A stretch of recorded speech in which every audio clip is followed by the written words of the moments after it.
sözümü söylesem sana, yağış gözlerimde bahar dillener. Eğer gözlerine bakabilmesem, o deli küleyler haray koparar. Menden uzaklarda olsan da gülüm, şimşekler sesimi sana aparar.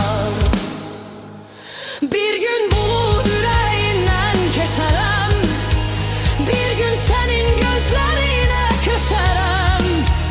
Üzümü söykeyip göğün üzüne, bir gün saçlarına sığal çekerem.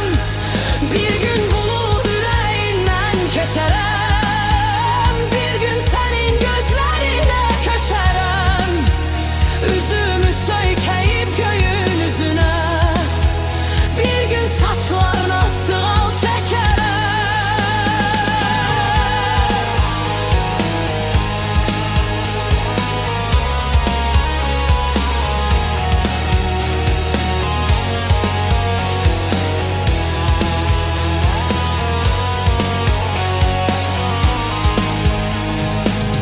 Koşulup bir defa ah göyerçine, göylerden yanına gelerem senin.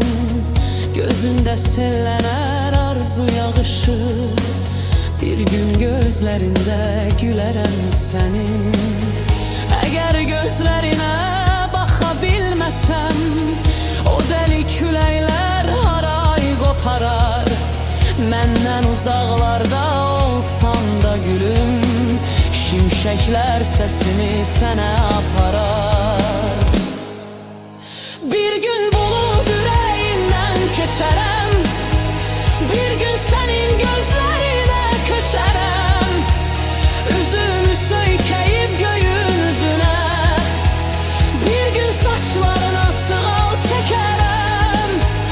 Bir gün bulut yüreğinden geçerem, bir gün senin gözlerine köçerem.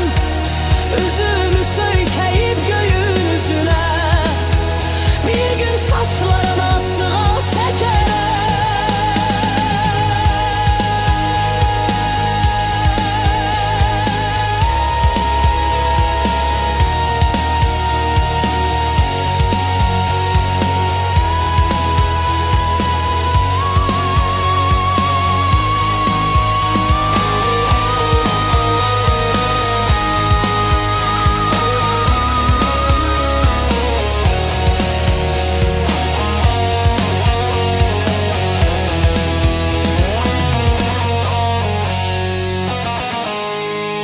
Bir gün bulut yüreğinden geçerem, bir gün senin gözlerine köçerem.